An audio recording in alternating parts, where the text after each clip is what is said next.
Hello everybody, I am Fuzzyface and welcome back to this Ferrari challenge. We have Mick Schumacher and Charles Leclerc tied up in the drivers' standings. They both have 2 wins apiece. Schumacher in the last race in Barcelona managing to tie the drivers' standings back up with a win in Barcelona at the Spanish Grand Prix. We've got Sochi coming at this time.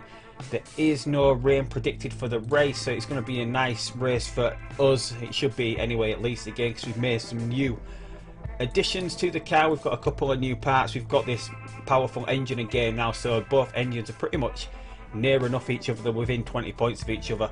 Obviously Charles Leclerc does still have the best engine. Does he have the best car overall at the moment? Also, my car is better than Mick's. 11% happy. Glad to see you're respecting my contract by giving us fairly equal cars. So Charles Leclerc does have the slightly better car at the moment. We are working on another new suspension which is going to be ready after this Grand Prix and should be ready in time for Hockenheim. We're still working on this engine a tiny little bit. It's at 87%, but it is good enough to go in the car. So we've made quite a few upgrades to the car. We're still waiting on the staff centre and the tour centre to be built, but other than that there's not much to get into this time out. So we're going to jump straight into the Russian Grand Prix. We're going to pick Alliance. We should be picking up 3.2 million if we can fulfill the objective of this bonus. The car setup is alright. We've got gearbox, rear wing, so it's probably going to be balanced between both cars here. We've got 20 laps to do, so it's possibly going to be a 2-stop race. So we're going to jump straight into the Russian Grand Prix, run practice, run qualify, and we'll come back for the grid for the 2018 Russian Grand Prix.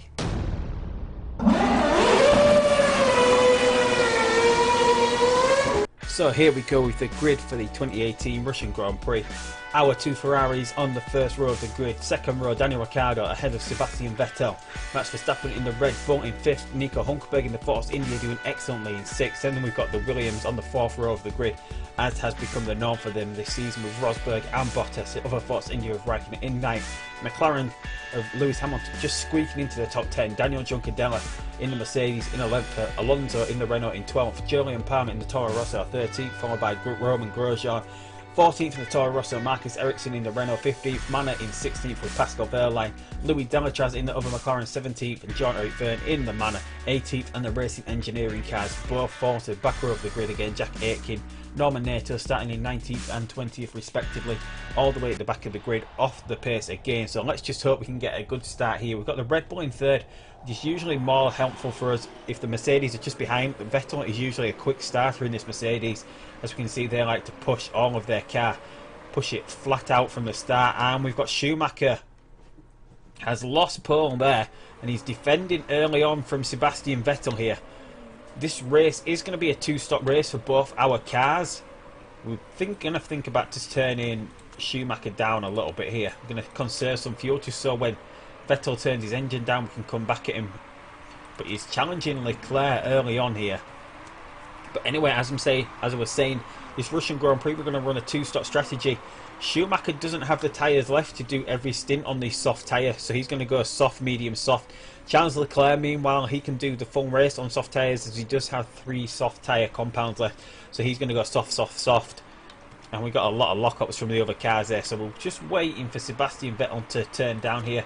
Schumacher is doing a good job at keeping up with him. Once Vettel turns his engine down, we can then get on the back of him, flip it up to overtake mode, and then get in front of him, hopefully.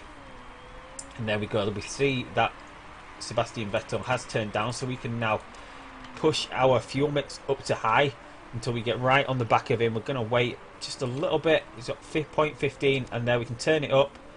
We should be able to get the run on Vettel here. There we go, and then we can turn this back down. So Schumacher's actually got a little bit more fuel now than Charles Leclerc.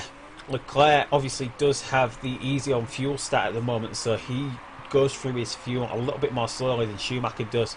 We're going to turn these tyres down now. They're both getting towards the optimum range. The temperature isn't too hot, so we should be able to keep them at a pretty decent temperature pretty easily. But we've got our 2 Ferraris ahead now, which is where we wanted to be. We didn't want to get held up by Vettel too long. But as we know with Mercedes, they like to turn their engine up. They like to push their tyres a lot, and they like to burn off a lot of fuel early on in the race. All we need to do is, if we do get overtaken by a Mercedes, is just sit back slightly, wait for them to turn their engines down, stay on the back of them, and once that engine mode, once they turn their fuel mix down, we can just go back into overtake mode and get back past them. It does usually work. There is some tracks where it's a little bit harder to overtake, where we don't quite manage to do that. Excuse me. As we can see, Schumacher's doing a good job at keeping up with Leclerc here. Schumacher was quickest in qualifying, so he should be quicker during the race as well. We're getting towards the point where we do need to make a pit stop. Schumacher always comes in first because he goes through his tyres a little bit more quickly than that of what Charles Leclerc does. So he's actually going to come in for his pit stop this lap. Is Schumacher, we're going to get him in for his medium tyre, which he can do 9 laps on, which should see him through enough to have enough on the soft tyre to see him through to the end of the race. Charles Leclerc, meanwhile, he does have a lot of life left because on the soft tyre he can do 8 laps to Schumacher's 7. So Charles Leclerc has a lot of life left using 3 sets of softs. He can do 24 laps in a 20-lap race. So Charles Leclerc is gonna go around another time here, and then he's gonna come in for the soft. They're gonna see where Schumacher comes back out, but I'm guessing everyone else pitted as well, pretty much, didn't they? Vettel's coming for hard. For some reason, Raikkonen is still out on the track at the moment. But we're going to get back out in 2nd place, it looks like. Are we going to get back out in front of Raikkonen? Yes, we did. We didn't want to get stuck behind Raikkonen there. Excuse me. We're just going to push these medium tyres a little bit with Schumacher, get a little bit of temperature up into these. We sort of want it about this level here, where the point is just about pointing to. That is a sort of sector that we want it at. Charles Leclerc just gets into the pits. He's 22 seconds ahead. Is he going to be able to get out in front of Schumacher? It's going to be pretty close here. And, oh, just. Schumacher just gets in front of him there. Obviously, Charles Leclerc does have the quicker tyre on, so he might be able to get back past him at some point. Just have to wait and see here. We don't want either of these cars hitting each other, but we're just going to let them race. We don't have to turn down the fuel yet. They've both done a good job. They're both at the same fuel level now. Just about, Schumacher's just about used a tiny little bit more than Charles Leclerc has. So it's going to be quite interesting to see who can get in front from here. Vettel, meanwhile, is almost 10 seconds back. He's actually falling behind even more here. We can just keep our car in high mode. We're going to switch back to medium, are we? We don't even have to switch back to medium. And Charles Leclerc gets past it anyway. He's on the quicker tyre, so he should be able to pull away from Mick Schumacher now.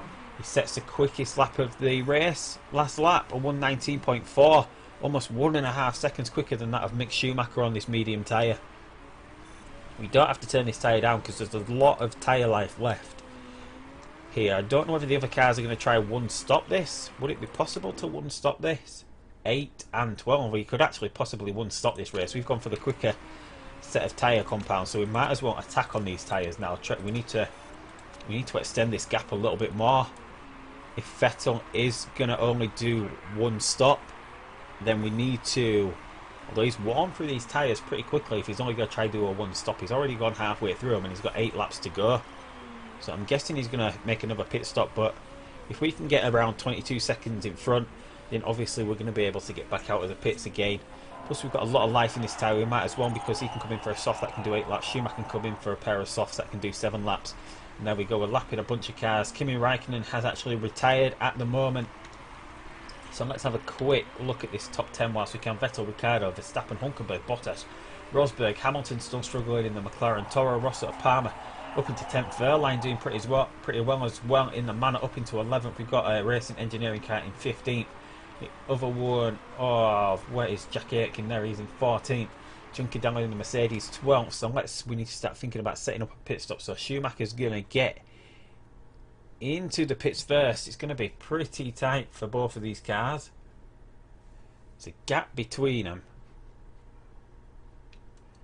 Schumacher's on the medium tyre. He can actually go a lap longer because the drop-off, the cliff drop-off for the medium tyre is a lot lower than that for the soft. So Charles Leclerc, since he's leading the race, he's going to get first choice of pit stop here. So he's going to come in, and who's that? That's the Raikkonen's engine's blown. It looks like that's why he's gone through. So Leclerc is in 2nd place here, gets out just in front of Vettel. He's going to have to start thinking about making a pit stop. He's 29% down in his tyres, got 5 laps left just about. So Schumacher now is going to come in for his fresh pair of softs, which will see him through to the end of the race. We can go push on these tyres for a little bit, try and get a little bit of heat in them. Plus there's a lot of time left here, and we need to start thinking about turning down now. 4 laps to go. We should just be able to do it here. How far ahead is Schumacher? 18 seconds, and he's losing it. So Charles Leclerc is going to get the lead back here. Charles Leclerc comes around this final corner, down the pit straight. There he goes past Schumacher. Schumacher, meanwhile, we can go into push mode with him. We should be able to just recover this fuel before the end of the race. Charles Leclerc should have no problem recovering this fuel. Should we try set a quickest lap of the race? I said last time we were going to do it, since Leclerc is leading here. Let's just see what we can do. We should be able to recover this overtake, what we're using fuel for this overtake mode lap. So let's just see. Did a 118.5 there. Schumacher did a 121.8. He's trying to recover some fuel pretty, and Vettel there has pitted as well, so he's 26 seconds behind Schumacher, 32 seconds behind the leader. Charles Leclerc is going to do this lap. Looks like, can he get into the 116s? 116.2 from Charles Leclerc. Absolutely brilliant, but he's going to have to go into low mode for a couple more laps now to try and recover this fuel. We'll see if that's enough to give Schumacher. Schumacher's still losing time at the moment, but I don't think the engine mode has kicked in here. We're going to try to cool these tyres down as well, a tiny little bit. We've got a little bit overheated. What have we got left? 2 laps left, so we're going to be able to cover this. We're going to be able to recover this as well in low mode. Schumacher, though, is starting to come back. Maybe that has cost Leclerc. He did manage to gain quite a bit of time, about 2 seconds. He's going to lose about 2 seconds as well as he tries to recover this fuel. Daniel Ricciardo's retired with a mechanical issue, so that's put the Red Bull, one of the Red Bulls, down anyway, so it's going to allow Mercedes to catch up a little bit. They're quite a long way behind what Red Bull are doing at the moment. But here we go, final lap of the race. Schumacher is 3.3 seconds behind, but we can go back to medium now and neutral. With Charles Leclerc, actually, we can go push mode as well. Schumacher, Leclerc pretty close here in Russia, but it's going to be another 1-2 from our Ferraris. Here we go, round to the end of the race, just about there with the fuel. Have we judged that perfectly? Both come back to 0 as they come across the line. Absolutely perfect there. And a lot of these cars are now starting to finish since they've finished. John Cadella actually finished pretty well in the Mercedes, up in 7th. I think that's his highest finish of the race. We've got Rosberg in 5th in the Williams. Hamilton doing pretty well in the McLaren in 6th. Vettel 3rd. Verstappen 4th in the Red Bull. Force India of Hulkenberg in the top 10. The other Williams and Bottas in the top 10 as well. Roman Grosjean doing pretty badly in the Toro Rosso in 19th. Who else have we got? We've got Renault of Alonso getting pretty high. Obviously Renault do have the worst car this season, so it is a pretty good job that they went with Alonso this season. Their other driver is... who is their other driver? Is it Marcus Ericsson? Yeah, it is Marcus Ericsson, isn't it? So 15th. They're not doing too bad. Let's say they've got the worst car in the series, but then again they do have 2 pretty good drivers to sort of compensate for them having the worst car. So here we go with the official standings. Let's just see what that time was. A 1:16.2. Schumacher's best lap was a 1:18.1. Obviously we didn't have him pushing at any point, but we're a lot quicker than the other cars here. Just goes to show if we did ever need to push this car to its limits for an extended period of time, we would be able to make up a lot of time, as we saw in one of the earlier races with Schumacher when he knocked off his front wing. We managed to go from 19th to second overall pretty easily. But there we go, 25 and 18. That means Charles Leclerc regains his #1 spot in the drivers' standings. I think it's going to be Hockenheim up next, so that's obviously going to be Mick Schumacher's home Grand Prix. So he's going to desperately be wanting to win that. We are now 140 points ahead of Red Bull, a massive gap. Williams 3rd, Mercedes trailing Williams by 5 points. McLaren doing a lot better this season, up to 33 points. Obviously that is all to do with Lewis Hamilton. Force India 6th, Toro Rosso 7th, Manor 8th. Renault have managed to pick up a couple of points, which should see them safe, as Racing Engineering are possibly going to go pointless this season unless a lot of the other cars have a lot of reliability problems, which knocks them down the grid. But yeah, just so it pop up then, we've got Hockenheim next, which I think in this game is followed up by the Monaco Grand Prix. So we've got Schumacher's home Grand Prix, as he's German, in Germany, and then we've got Charles Leclerc's home Grand Prix as he's Monegasque, so his home Grand Prix is Monaco. So that is going to be interesting. We got both our drivers' home Grand Prix, one after the other. So both of these drivers are going to be wanting to win those respectively. Obviously, Schumacher needs to win the next Grand Prix to tie things back up in the drivers' standings. He's 7 points behind, which is a first to second point difference. We've got the new suspension built as well. So maybe that should go to Schumacher next, since he's got the slightly worse car. He is a slightly better driver. At the moment, he's improving a lot quicker than what Charles Leclerc is doing. Obviously, Mick Schumacher can level out a lot higher than Charles Leclerc. Charles Leclerc can get to 4.5. Mick Schumacher can get close to 4 3/4. Maybe it's just a little bit higher than that, or maybe it is bang on 4 3/4. Just see we've got in the male Red Bull looking good in practice. That's because I do in practice. What I do is run the first couple of laps just to get the setup right, and then sim the rest of it. So we never actually get the quickest time in practice because the computer doesn't seem to like running on the quicker tyre. But that's how it goes. Interview with RTL. Like I said, just always go with the second one in the interview. It just keeps everyone happy. There's no need to read it because there's not much variation in the questions. A podium for Schumacher, hard-fought win for Leclerc, and the suspension is now finished. I can't remember if I actually did any improvements to this suspension, or it's slightly improved. So we need to get the car finished repairing after the race, and then we can work on that. But as I said, we've got Hockenheim coming up next, and then obviously Charles Leclerc being Monegasque. This is going to be his home Grand Prix in Monaco, so 2 interesting races coming up next time. So if you've noticed, this is going to be a single race episode. What we're going to try to do is something a little bit different with the episodes. This one will have gone on at 12 PM on, what day is it today? It's Monday today, so this one will have gone on 12 PM GMT time on Tuesday. The Hockenheim Grand Prix is coming up a little bit later today at 5 PM, the usual upload time for this channel. And then what we're going to do is one race at 12 PM, one race at 5 PM each day throughout the week. Just see how that goes. It's a little bit easier for me to edit a shorter video, and a little bit easier to upload in different spots throughout the day. Like I can upload the 12 PM one overnight and then do the other one in the morning. Just works out a little bit better for me that way. It's still going to be the same. You're still going to get the 2 races a day, but they're going to be split out into different episodes, one at 12 PM, one at 5 PM a little bit later, and that's how I think we're going to go forward with what we're doing with this game. So hopefully that works out. So let me know in the comments what you think of this series so far, and thank you everybody for subscribing as well so far. Almost at 500 subscribers.